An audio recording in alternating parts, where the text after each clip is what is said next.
Assalamualaikum warahmatullahi wabarakatuh.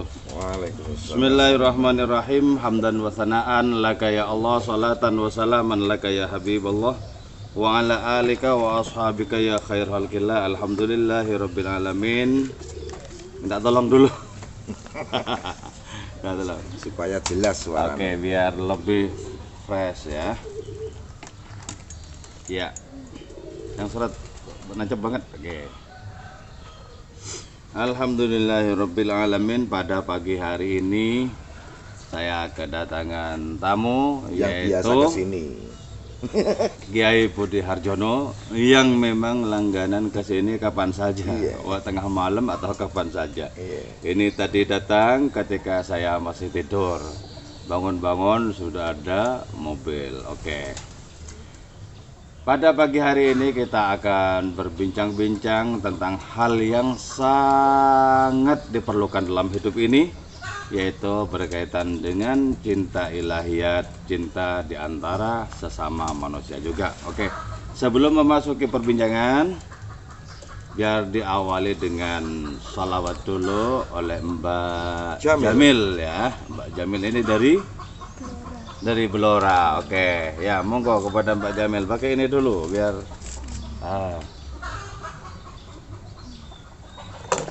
yes.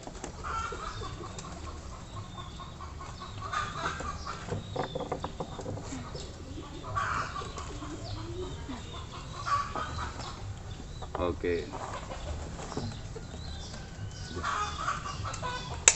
لو كان بيننا الحبيب لدنا القاسي والقريب من غيبة قبل المغيب طالبا قرب الحبيب لو كان بيننا الحبيب لدنا القاسي والقريب من غيبة قبل المغيب طالبا قرب الحبيب من قربه النفس تطيب وتدعو الله فيجيب أنوار طه لا تغيب بلغنا لقاه يا مجيب فدتك روحي يا حبيب محمد مكرم الغريب بقربك الروح تطيب يا رحمة للعالمين يا حبيبي يا محمد يا طبيبي يا ممجد أنت ذو الفضل المؤيد جل من صلى عليه يا حبيبي يا محمد يا طبيبي يا ممجد أنت ذو الفضل المؤيد جل من صلى عليه يا حبيبي يا محمد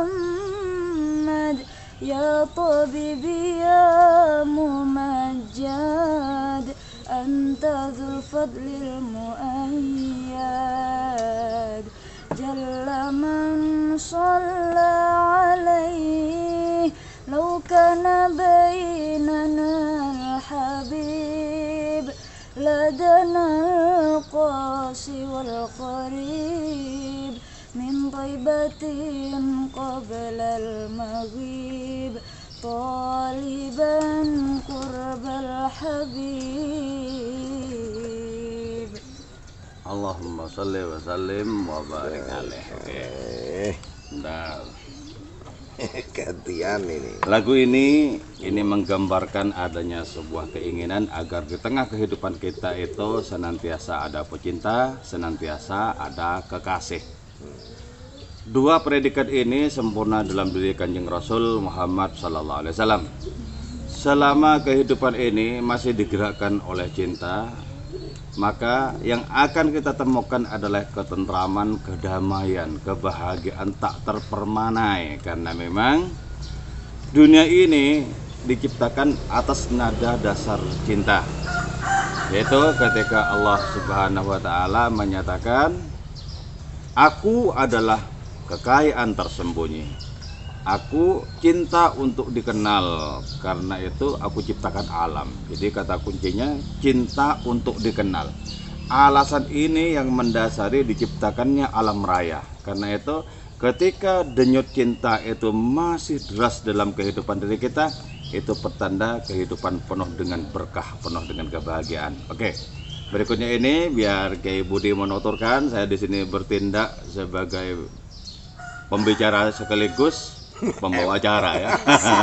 Karena ya ini acara pagi-pagi seperti ini ya, belum bisa menemukan moderator yang bisa diletakkan di sini. Oke, ini Kiai Budi mari. Ayo. Nanti saya sambung lagi. Iya. Guys. Ini kita pembukaannya nunut Gus Waidi. Ketika lagu Rindu Rasul ya, dikarang oleh Bimbo, dan Bimbo minta tolong kepada Taufik Ismail, Iya. putranya Kiai Gofar Ismail Pekalongan. Semalam suntuk karena besok harus rekaman. Pak Taufik Ismail sepanjang malam tak bisa tidur untuk melukiskan Rindu Rasul itu.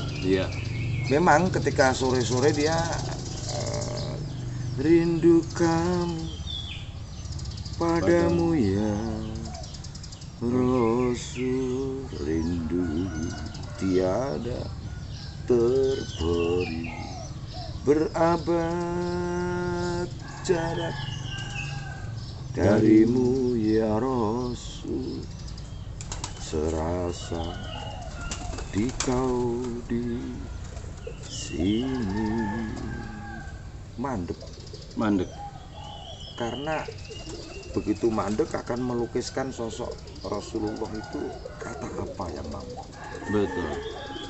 Cari kitab dia, cari begini, sembahyang malam menjelang tarahim, nangis dia.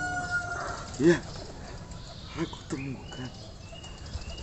temukan sebuah kata yang mewakili baginda Rasulullah. Ya, cinta, kata Taufik. Cinta yang mewakili sosok itu, tidak ada kata yang pantas kecuali cinta. Terus ditulis, ketemu dalamnya cinta, ikhlasmu pada manusia bagai cahaya suarga. Mandek lagi. Andai dia memberi kado hidupku sebanyak itu, sepenuh itu, sesuci itu, apa yang bisa aku kasih? Lantas dibikinlah pertanyaan, dapatkah aku membalas cintamu itu hanya bersahaja? Nah, itu. Iya. Itu tidak ada kata yang mewakili sosok seperti itu kecuali cinta. Nah ini Gus, ya ditambah sing rada dangdut, rasa cinta terus pasti ada gitu kan. Ada makhluk yang bernyawa dari dulu hingga kini. Masuk kamu nggak bisa itu. Tetap suci dan abadi, takkan hilang selamanya sampai nanti akhir masa. masa takkan hilang selamanya sampai nanti akhir masa. Renungkanlah. Lah pagi ini bagian dari renungan. Karena orang bicara cinta memang banyak dan di mana-mana dan tak akan habisnya. Tapi generalisasinya Gus, supaya tadi dikenal. Tuhan di bumi dikenal melalui cinta. Nah ini Gus, yang harus kita paparkan. Dan semoga ini bagian dari wacana keindonesiaan yang beragam tapi satu jiwa itu juga. This is of love. Bhinneka Tunggal Ika itu. Nah, ini kita kemas ini Gus pagi ini. Oke. Monggo Gus. Sudut pandang panjenengan dari beragam ulama, beragam salafus soleh yang bicara tentang cinta. Wah, ini jenengan karena teman-teman saya suka kesini karena magnet cinta itu. Jadi kaitannya satu jelas di sini pondok pesantren Maulana Jalaluddin Rumi kan. Iya. Maestro Mahabbah. Kemudian di sini juga pagi ini diiringi musik alam. Di belakang saya ini sebenarnya parit ya. Kalau toh dikasih batu sedikit ada terjun gitu, gemericik. Terus ini bambu di belakang ini ya, bosone Jawa deling ya. Jari kandel oleh eling itu. Ini burung dara mendekor. Ya, kata Syekh Rumi, ketika kau terbebas dari nafsu, terbang jiwamu bagai merpati. Terus ini ada joglo ya, saya lukiskan dulu. Di sini ada pohon-pohon ini, pelem, nongko, juga rambutan ya, dan ini bagian dari suasana surgawi yang saya cercap di pondok pesantren Maulana Jalaluddin Rumi. Tentu kajian kitab semua orang sudah tahu dari Gus Waidi ini yang begitu berat tetapi dicerna dengan bahasa pengalaman sastrawi. Sejak dulu kala Gus ya. Monggo Gus. Iya. Monggo. Oke. Ya. Alhamdulillah penuh dengan ceria di pagi hari ini. Nah, kenapa cinta itu secara ideal mesti ada dan itu mesti dikelola dengan sebaik mungkin? Karena begini sebenarnya, secara rohani manusia itu memiliki rupa yang mirip dengan rupa Allah. Khalaqallahu Adam ala suratih. Allah menciptakan Nabi Adam dengan rupa yang mirip dengan rupa Allah. Nah ini berkaitan dengan dhamir ala suratih. Banyak ulama yang mengembalikan dhamir itu kepada Adam. Jadi Allah menciptakan Adam sesuai dengan rupa Adam. Nah ini biasanya kegandrungan tafsir seperti ini disampaikan oleh orang-orang dari kalangan luar kaum sufi gitu ya. Kalau para sufi mengembalikan dhamir itu kepada Allah, sesungguhnya Allah menciptakan Adam dengan rupa Allah atau rupa atas rupa Allah itu gitu. Nah ini kenapa orang kemudian semakin dekat kepada hadirnya itu makin merasakan debar dan nikmatnya cinta. Jadi sangat tekstual dan sangat rasional. Kenapa kita gandrung, kita cinta kepada Allah Ta'ala. Dan ini nanti efeknya ya, kecintaan kepada hadiratnya itu pasti diterjemahkan di dalam kecintaan kepada makhluk. Di dunia ini tidak ada orang yang lebih altruistik, lebih memikirkan orang lain dibandingkan Rasulullah. Jadi beliau itu berpikir tentang kebahagiaan makhluk, kebahagiaan umat. Dan itu landasannya cinta, karena itu tidak ada setitik debu pamrih pada beliau itu. Jadi beliau senang kalau menyaksikan umatnya itu berbahagia, menyaksikan umatnya itu dalam keadaan bertakwa, menyaksikan umatnya itu damai rukun, itu berbahagia. Maka secara otomatis beliau tidak suka adanya berbagai macam pertikaian di kalangan umat, itu tidak suka. Karena itu kemudian ya, beliau sebenarnya berdoa khusus agar umatnya itu tidak mengalami pertikaian, tapi ini doa yang tidak terkabul sayangnya ya. Di antara 3 doa beliau, yang pertama berdoa agar umatnya tidak mati kebakaran, dikabul. Berdoa untuk tidak mati tenggelam, dikabul. Nah, berdoa agar umatnya tidak bertikai, nggak dikabul. Jadi ini di sini ada rahasia dari ketentuan dan takdir ilahi. Kenapa tidak dikabul? Nah, saya kira saya perlu berbaik sangka bahwa tidak dikabul itu justru dalam rangka untuk berlomba-lomba mengasah dan mempertajam cinta. Kalau sampai dikabul, seberapa ujian cinta yang akan dialami oleh manusia? Tidak seberapa kalau sampai dikabul. Termasuk kehadiran nafsu yang diciptakan. Nah, itu juga ujian bagi adanya kejernihan cinta. Jadi jangan dikira nafsu itu saudaranya cinta, bukan saudaranya, bukan siapa-siapanya itu ya. Rintangannya itu. Nanti sampai Gus, bagaimana mawar tanpa duri? Gitu. Oke. Oke, saya lanjutkan ya. Kitab Masnawi jilid 1 itu diawali dengan pembahasan tentang seruling, di mana Maulana Rumi mengajak para pembaca untuk memiliki rasa rindu kepada asal usul ya. Seruling rindu kepada rumpun bambu sebagai asal usulnya gitu loh. Nah, itu sesungguhnya Maulana Rumi ingin merealisasikan adanya penciptaan atas dasar cinta itu.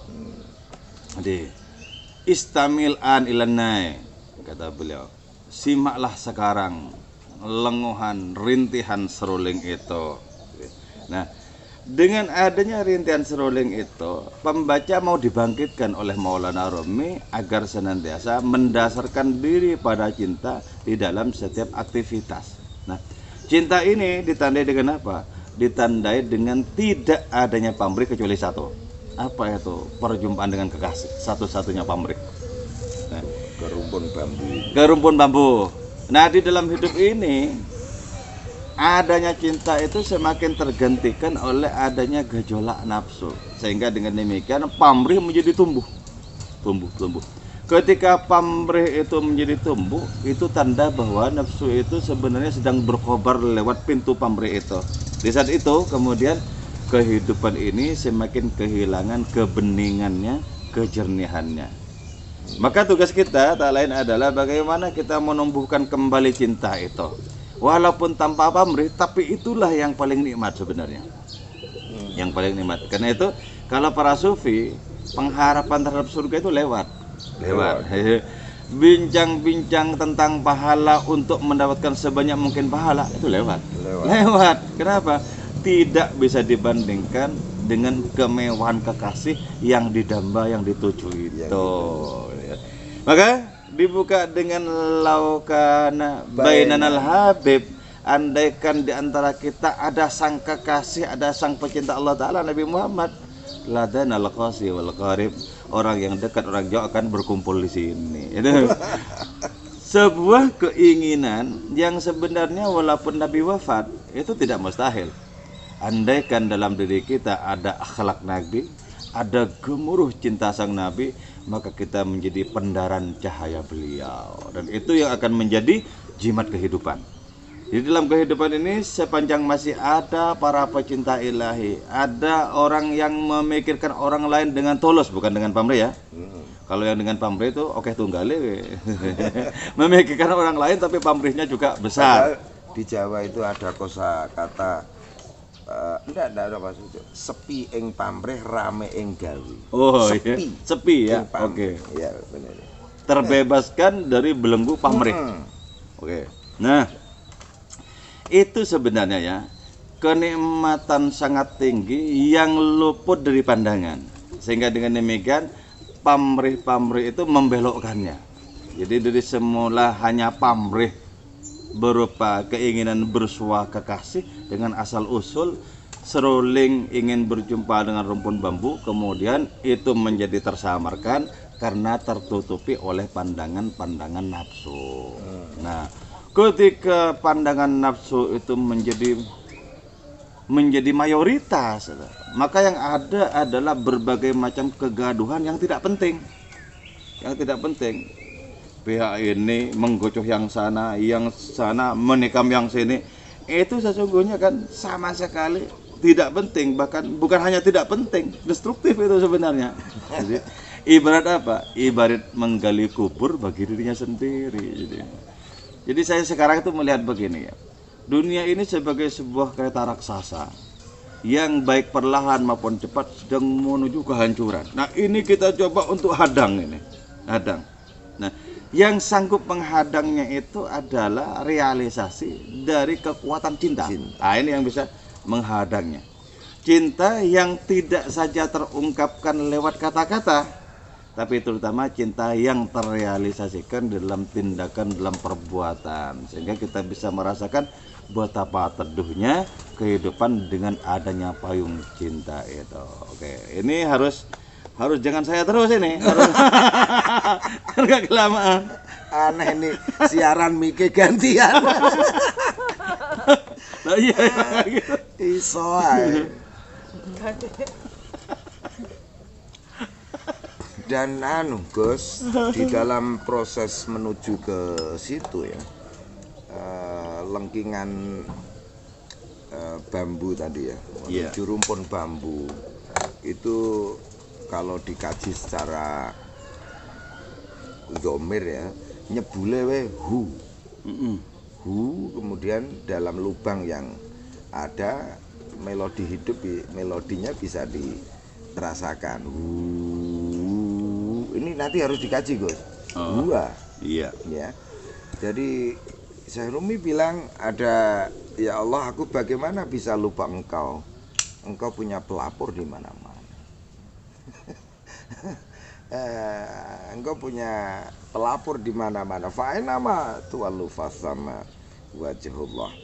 Dan ketika jenengan bilang melalui hadis qudsi tadi, Tuhan di bumi dikenal melalui cinta, dan cinta itu tentu tidak semudah yang dikira orang. Sing dipikir senengnya ya, Gus. Dalam kaitan nafsu tadi loh. Iya. Bukan seneng yang walau derita di altari seneng, itu tadi musnah, itu apa yang disebut non eksistensi bersifat nafsu. Dan lahirlah eksistensi yang hakiki. Lah, dari situlah selubung-selubung tadi nyegat ya istilah Gus ya. Imam Ghazali malah itu namanya rampok, copet. Akeh cegatan lho, Gus. Iya. Terus apa meneh lah pokoknya begal. Lah itu mana bekal ini akan sampai. Ya. Dari di sini ada rumus yang sangat sederhana dari Syekh Rumi yang saya tahu, mabuklah dalam pelayanan sampai kau tidak tahu siapa dirimu. Dan ketika tidak tahu siapa dirimu dalam kefanaan itu, biarlah aku menjadi tanganmu dalam bekerja dan kakimu dalam berjalan, menjadi matamu dalam melihat, everything. Dan disitulah power, Gus. Dan menurut teori dinamika, termodinamika pertama itu dunia dia bilang aus gitu.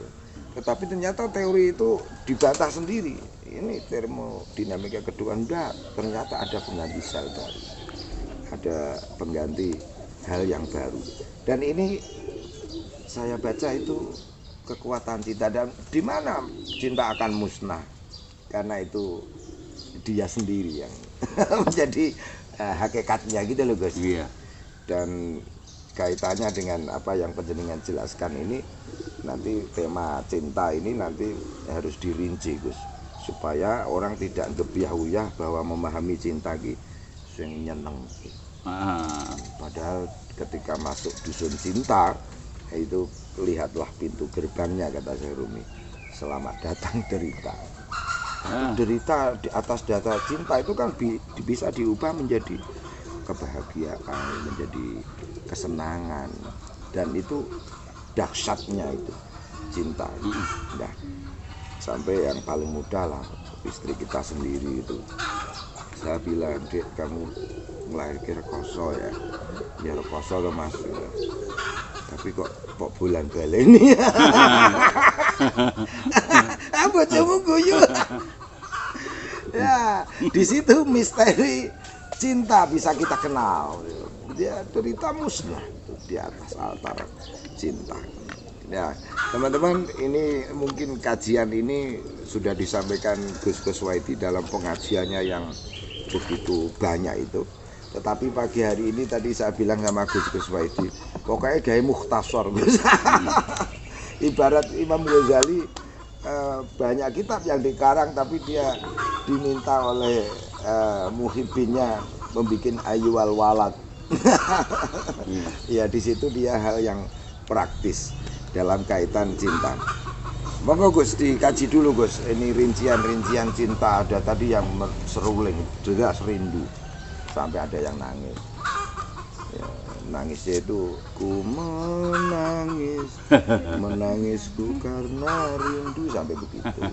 Ada lagi yang sekian lama aku menunggu untuk kedatanganmu, gitu kan? Hadir, hudur, hadirat. Bukankah engkau telah berjanji kita jumpa di sini?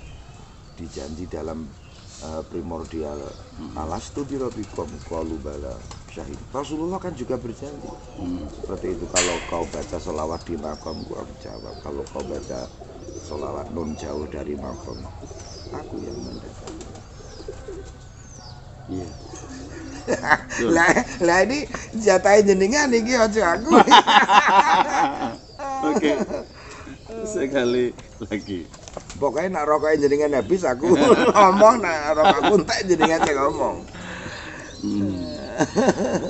Ibn Arabi di dalam kitab tarjuman itu memberikan definisi yang cukup indah ya, yaitu cinta adalah al-lablab al-mutasyawiqah, yaitu al-mutasyawiqah, yaitu bunga bakung yang berduri. Nah, duri-duri bunga bakung itu sesungguhnya merupakan penyaringan terhadap siapa yang memiliki kesungguhan dan ketulusan masuk dalam cinta. Jadi cinta itu merupakan sesuatu yang berharga, karena itu memasukinya tidak semudah membalik telapak tangan, karena berharga.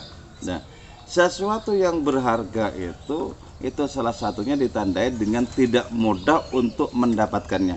Wajib di situ ada perjuangan. Jadi kata Syekh Faridin Asy'ab, kalau untuk mendapatkan emas itu sama mudahnya dengan mendapatkan kerikil, maka tidak ada harganya emas.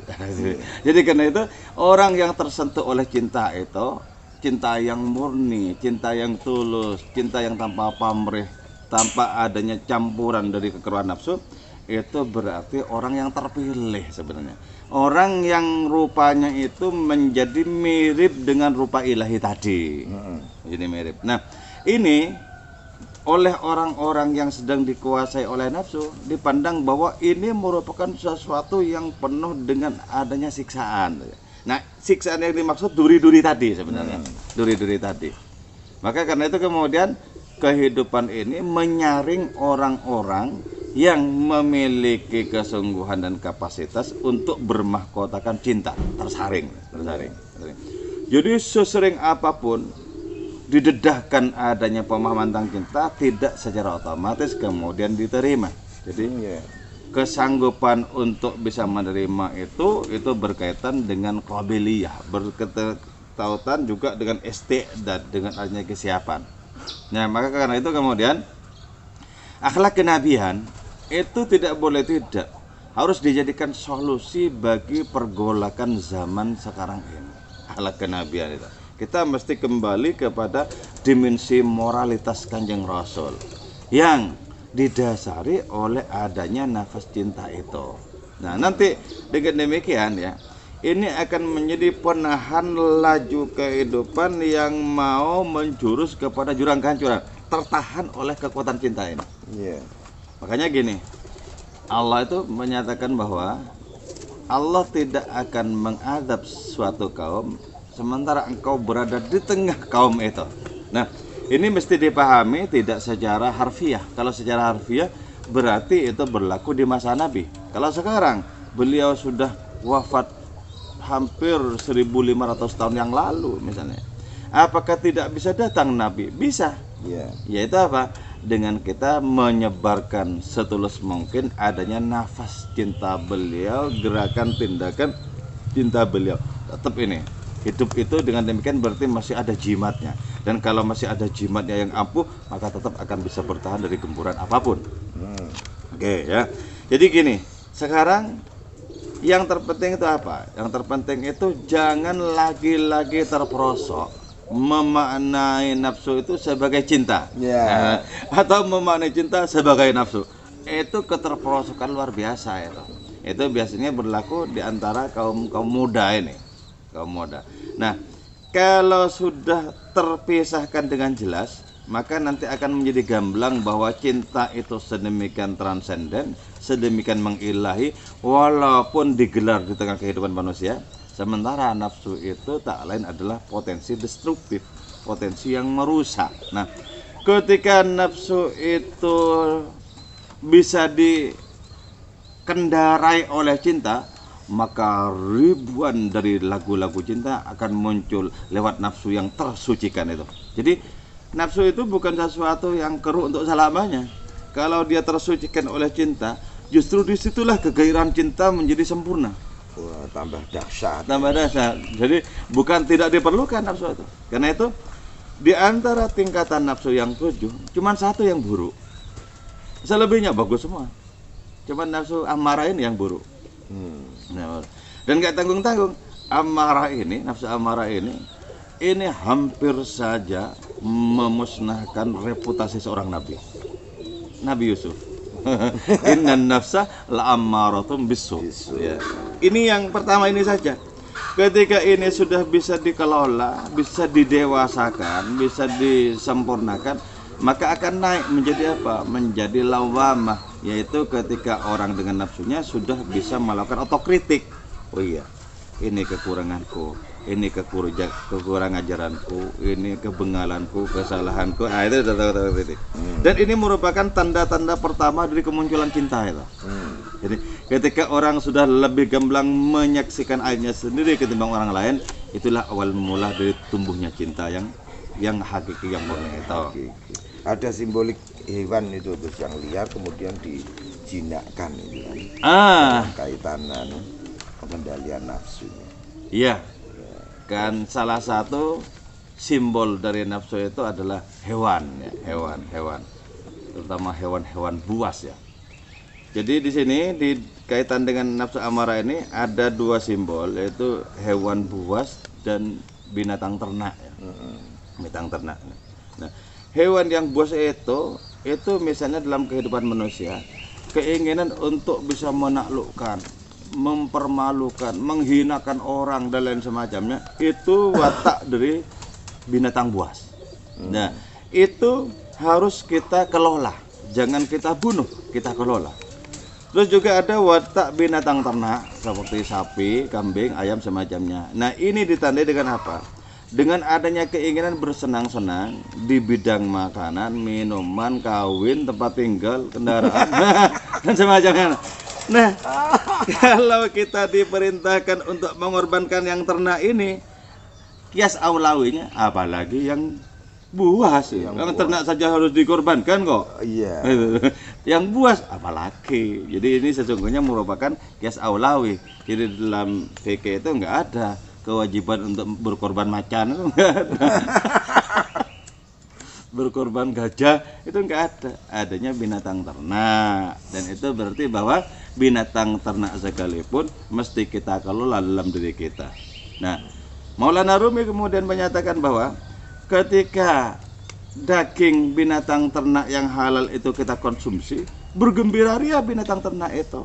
Kenapa? Semulanya binatang ternak, kemudian menjadi energi seorang pecinta ilahi. Jadi ketika kita menyaksikan hewan kurban itu sembelih meronta, ketahuilah itu meronta kerinduan. untuk sampai kepada tingkatan yang lebih tinggi, menjadi energi para pecinta ilahi itu, menjadi energi pelayan kemanusiaan. Saya teringat labu yang dicacah, yang dipanaskan. Begini aja, Labu yang dicacah, yang dipanaskan dalam tungku api, dia protes, kenapa aku kau begini kan?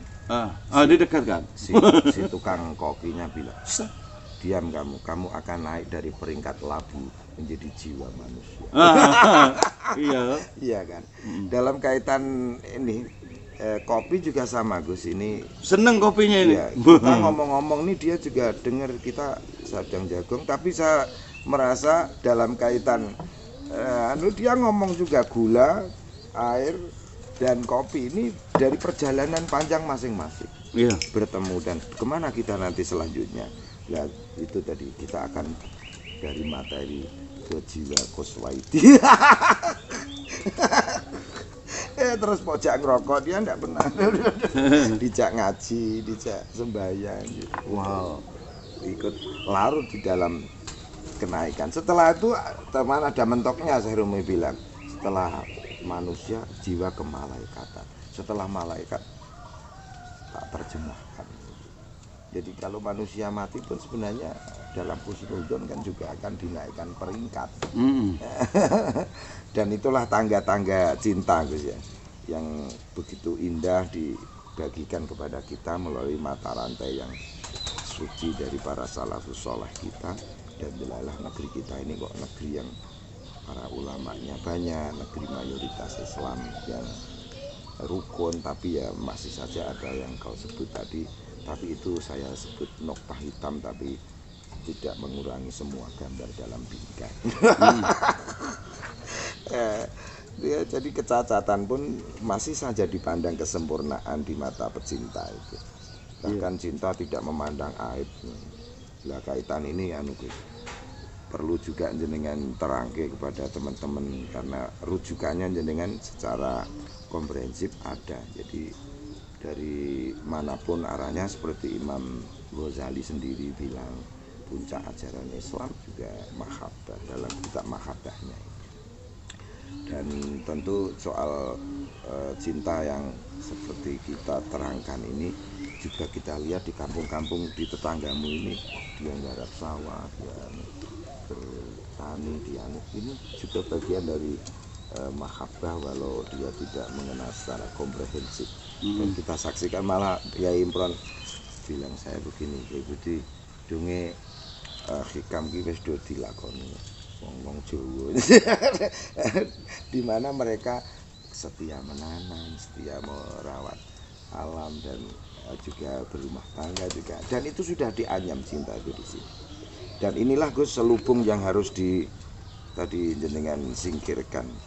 Cuman menyingkirkan selubung ini perlu rincian Gus. Kalau kuda kan liar, kemudian dilaparkan sudah gemetaran, tidak dikasih rangsum, malah dibebani lagi. Dan setingkat dia nurut baru dilepaskan. Nah jadilah tadi untuk nggeret gerobak, untuk andong dan dikendarai, dan dahsyat kan urgensi fadilahnya. Nah monggo Gus, ini rokok jenengan habis ya.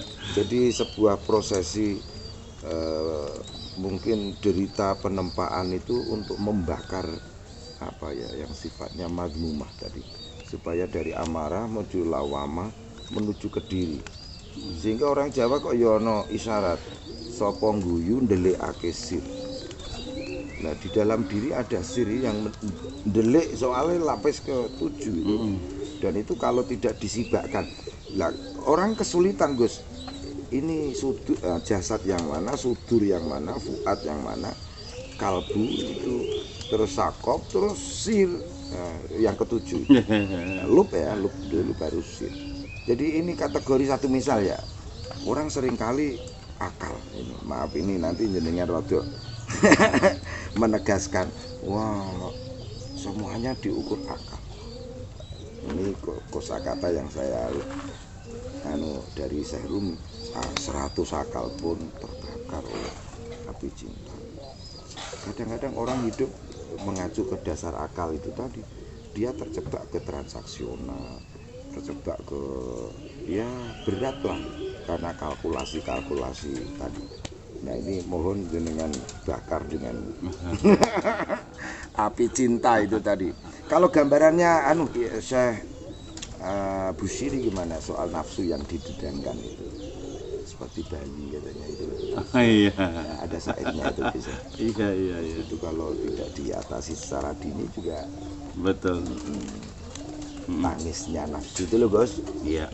Bahkan forum-forum yang kau sebut awal tadi ada qasidahnya, forum-forum nabawiyah akhlakan itu kalau disebut zisalam ya zisalam, orang kepencut pada zisalam aja bukan air mata air darah songko nyerinya air mata darah songko melek itu seperti tangis seruling tadi ya. Kembali ke rumpun songko melek. Nah, itu rangkuman ini pindah lagi ya merokok.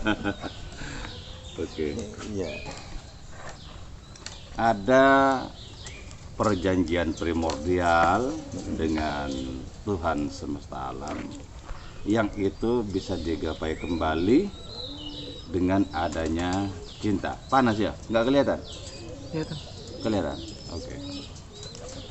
Perjanjian primordial itu kata para sufi terjadi pada hari Alastor, yaitu pada saat Allah bertanya kepada seluruh calon manusia dengan menyatakan bukankah aku ini Tuhan kalian. Oke.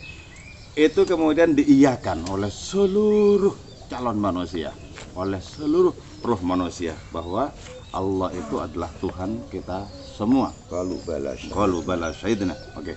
Nah, tapi untuk mencapai adanya perjanjian primordial di dalam kenyataan rohani itu bukan merupakan sesuatu yang mudah, itu berbelit-belit. Hanya kekuatan cinta yang bisa menembusnya, hanya kekuatan rindu yang bisa menembusnya, hanya kesetiaan yang bisa menembusnya ke sana. Itulah sebabnya kenapa agar ada proses penembusan itu maka diciptakan adanya hierarki atau tingkatan itu tadi. Jadi yang mentah itu bagaimana dikelola bisa menjadi matang, yang kanak-kanak itu bagaimana dikelola bisa menjadi dewasa. Oke.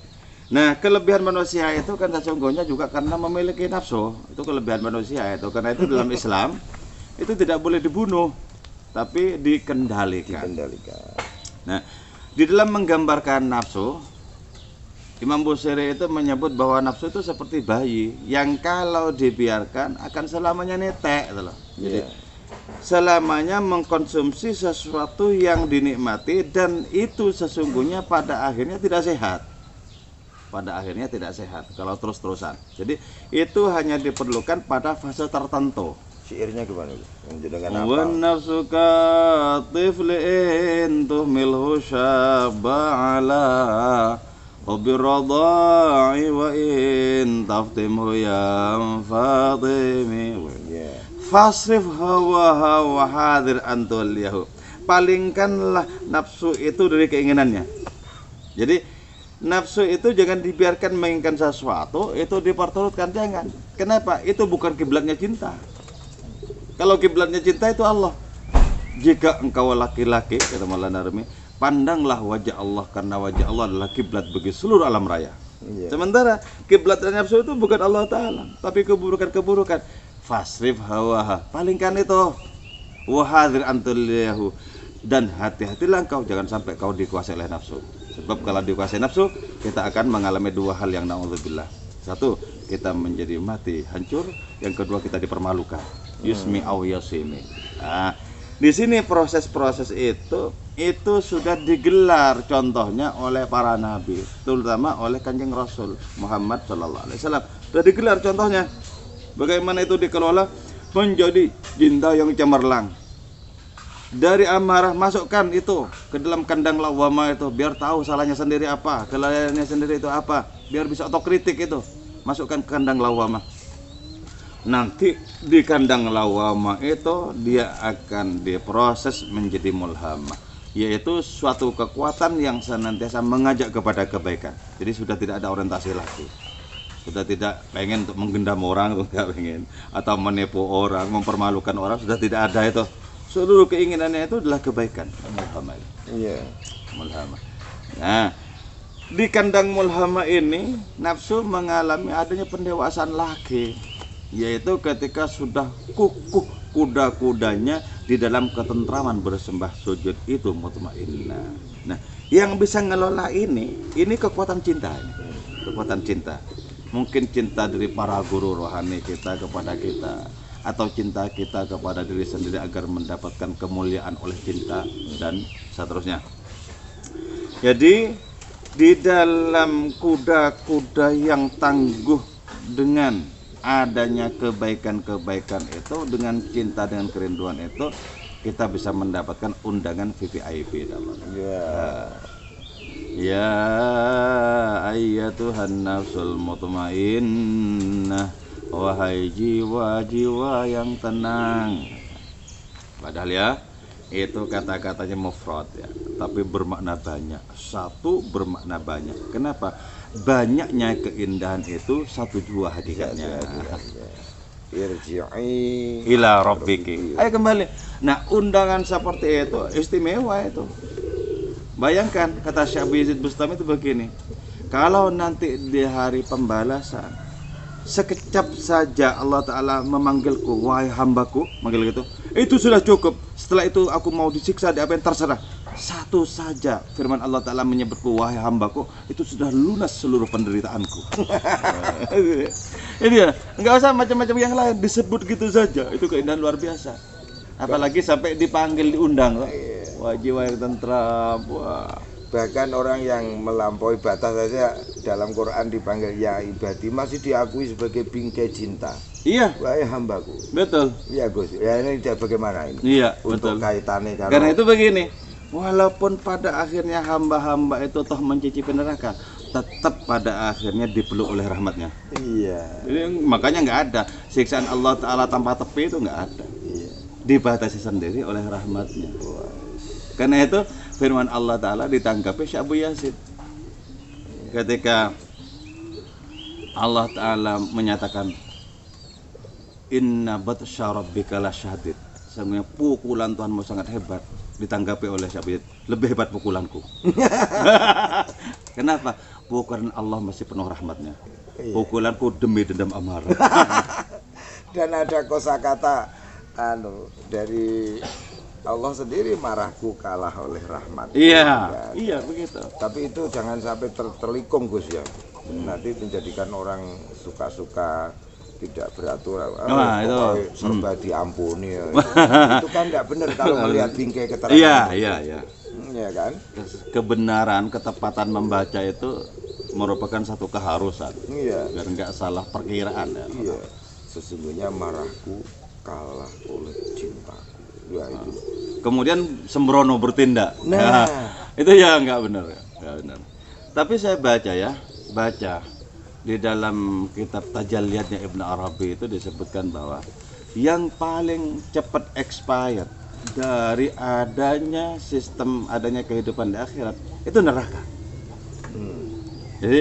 Jadi betapa sangat sebentarnya kalau dibandingkan dengan keabadian kebahagiaan. Iya. Sangat sebenarnya. Wow. Itu menunjukkan bahwa betul rahmatnya itu meliputi segala sesuatu, termasuk meliputi siksaannya itu sendiri. Itulah kajian Ibn Arabi bagusnya di situ, bahwa dari azab, kata Ibn Arabi itu pada akhirnya berubah menjadi azbun, yaitu akar kata yang sama. Jadi azab itu bermakna siksa, azbun itu bermakna lezat. Jadi ini tidak saja merupakan kemiripan kata-kata ya, tapi ini memiliki implikasi bahwa apa yang disebut sebagai derita itu akhirnya bisa dinikmati. Bukankah seperti itu juga dalam dunia cinta? Mengalami rokoso, penderitaan semacamnya, lama-lama menjadi kenangan yang indah. Dan andaikan tidak ada kenangan-kenangan yang indah seperti itu, bagaimana manusia bisa mengabadikan bahagianya? Jadi, karena itu waktu diberi kemampuan untuk memproses yang getir itu menjadi indah. Jajal misalnya ya, Orang-orang yang pernah mondok, yang dulu nyolong, dikebukin semacamnya, ketika orang itu sudah menjadi kiai besar, dia bisa tersenyum mengingat peristiwa itu. Iya. Dia tersenyum. Jadi sesuatu yang getir itu bisa berubah menjadi keindahan. Jadi karena itu kemudian para pecinta tak membeda-bedakan antara duri dengan melati, tidak membeda-bedakan. Duri terasa roti. Oke. Itu loh Gus, ditambahi sedikit tentang ya Tuhan sendiri hadir itu kok pada singgasana luka. Pak, itu Pak Syarumi juga. Iya Pada gini. singgasana luka Tuhan bermahkota. Betul, betul. Kenapa gini ya? Kita itu sebenarnya diajari untuk memandang kemahaan itu secara keseluruhan. Jadi istilah Maulana Rumi itu sama pentingnya kenaikan pangkat hadiah-hadiah, sama pentingnya dengan tiang gantungan, dengan penjara semacamnya. Itu sama pentingnya. Iya. Kalau kita menyaksikan secara komprehensif, secara keseluruhan seperti itu. Makanya begini ya. Segala sesuatu yang ada, termasuk derita-derita, itu memang harus ada. Kenapa seperti itu ya?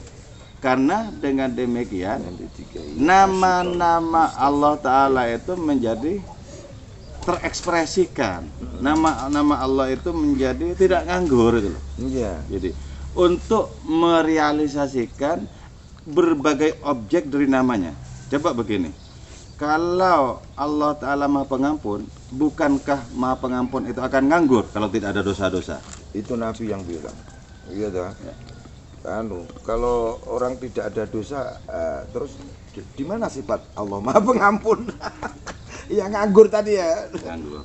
Bertentangan dengan sifat. Kalau Nabi kan bersabdanya begini, laula adzannabtum la khasyitu dan seterusnya. Andaikan kalian tidak berdosa, justru aku takut jatuh pada dosa yang lebih besar. Iya. Apa itu kesombongan, merasa suci. Aku menciptakan hadis qudsi itu para pendosa untuk berkaitan dengan sifat ampun.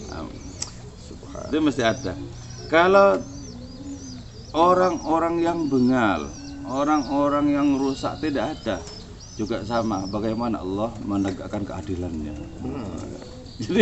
Jadi kalau dipandang ya, kalau dipandang dari sisi keilahian itu semuanya itu bagus, suci loh. Coba begini. Yaghfiru liman yasha wa yu'adzibu man yasha. Allah mengampuni dan menyiksa yang dikehendaki. Iya. Nah, kalau ampunannya suci, coba siksa suci enggak? Pasti suci. Kenapa dinisbatkan kepada Allah? Iya. Andaikan orang berpikir bahwa segala sesuatu itu yang merupakan keputusan Allah dinisbatkan kepada hadiratnya, maka orang ini bisa bergembira. Misalnya begini cara berpikirnya ya, tapi semoga bukan saya. Nah, Jenengan aja nggak apa-apa. Cara berpikirnya begini misalnya. Agar Allah Ta'ala menerapkan namanya Al-Muntakim yang maha menyiksa, maka nggak apa-apa sampai yang disiksa. Sebab menjadi apa? Menjadi bagian dari joinan pelaksanaan nama Al-Muntakim. iya. Ya, asal bukan saya. Aduh. Tapi saya pun nggak masalah kalau membingkai oleh kehadiran Allah Ta'ala itu sendiri. Karena itu begini ya. Di dalam kitab Al-Insanul Kamilnya Al-Jili itu ada di situ disebutkan bahwa ada kenikmatan-kenikmatan di dalam siksa neraka itu ada. Kenikmatan yang tidak bisa terpikirkan apalagi dialami oleh orang-orang di surga. Beliau sampai juga bilang begini, ada orang-orang di neraka yang lebih mulia dibandingkan kebanyakan orang di surga. Sebab begini, falsafahnya itu ya. Di satu tempat manapun itu ada mahalun nazrillah. Fokus dari pandangan Allah Ta'ala. Seperti di surga ada fokusnya kepada Nabi Muhammad, para nabi, para wali. Nah, di neraka juga ada fokusnya itu. Jangan sampai tidak ada fokus pandangan Allah Ta'ala di situ. Nah, ini yang disebut lebih mulia ketimbang kebanyakan.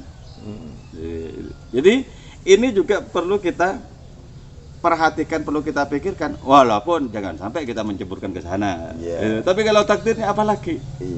Kata Syekh Abu Yazid tadi, andaikan kau bilang wahai hambaku, setelah itu jadi apapun aku monggo. Oke, la nihayata li hadzal kalam. Ini tidak akan ada putusnya ini. Gimana? Kita teruskan apa gimana? Ya, nanti cukup dulu ini. Oke. Ya, ntar, Gus. Nah, Ini sekalian ditutup, tadi aku sudah membukanya. Ya. Iya. Lah ini sekali lagi tadi saya bilang memahami seperti itu Gus, 100 akal bisa terbakar oleh api cinta yang kau terangkan itu. Dan kalau sisi lain saya memandang keteranganmu itu asik ya. Asik. Jadi nanti ono Tejo sampai kesimpulan Tuhan mah asik ya. Tejo nambah Kang Tejo. Nah ini teman-teman bincang kita pagi ini di balai bambu ini, dan di rongga bambu itu tersembunyi melodi sendu yang mewakili jiwa-jiwa yang merindu yang diterangkan oleh Gus Kuswaidi tadi.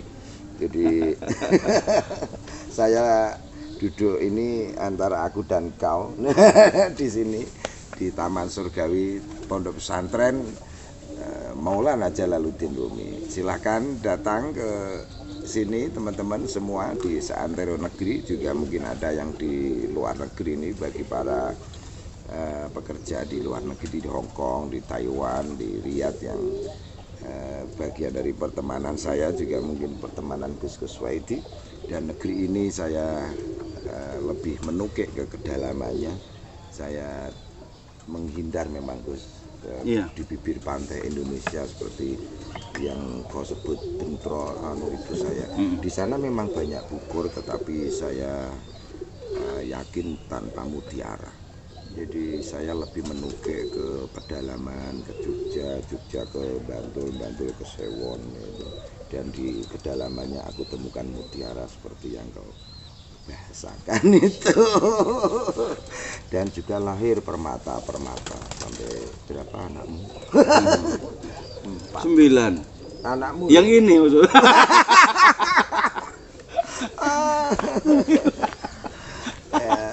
Anak 4 ya. 5. 5. Dan kita melihat perempuan itu seberkas sinar ilahi, dan di sana kita lebih setia dan lebih perhatian dan lain sebagainya. Yuk kita tutup ini dengan sholawat jamil ini. Monggo suka-suka tadi sholawatnya. Laukana bainal. Monggo.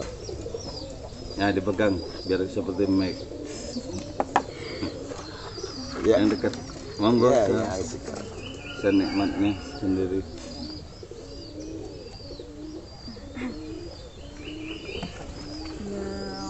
عاشق المصطفى أبشر بنيل المنى يا عاشق المصطفى أبشر بنيل المنى قد راق كأس الصفا الصفا الصفا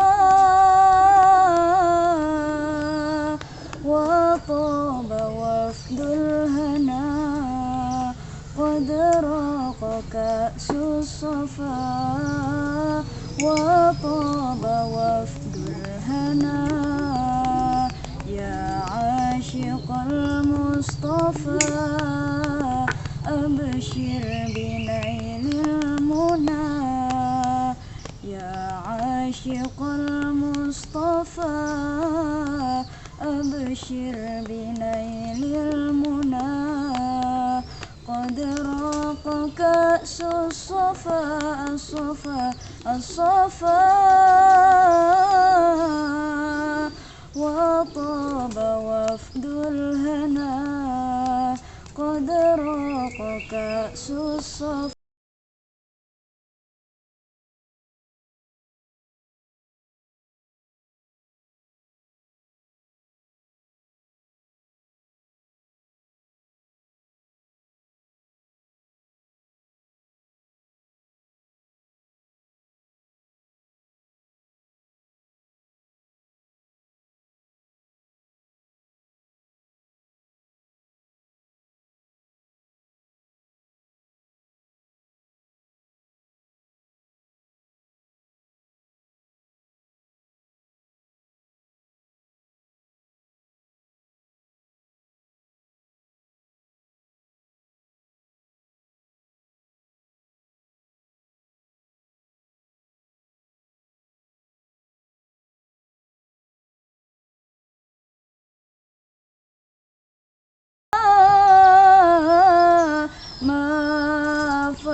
راق كأس الصفا وطاب وفد الهنا.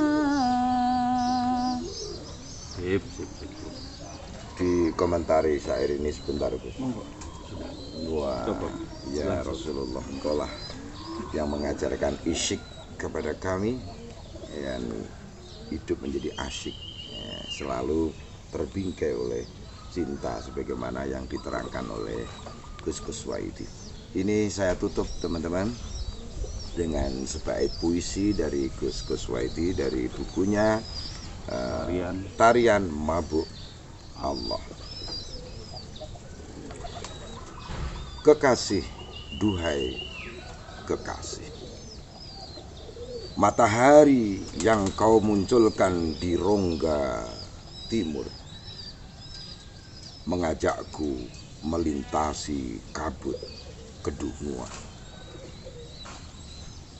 Dengan sajadah zikir dan pikir, dengan seutuh jiwa dan raga, maka kulobangi tebing gua dalam jiwaku agar angin leluasa mengabarkan semesta dan segala gema menjelma fatwa yang menguak konstelasi rahasia. Terima kasih Gus ini. Sip, sama-sama. Set.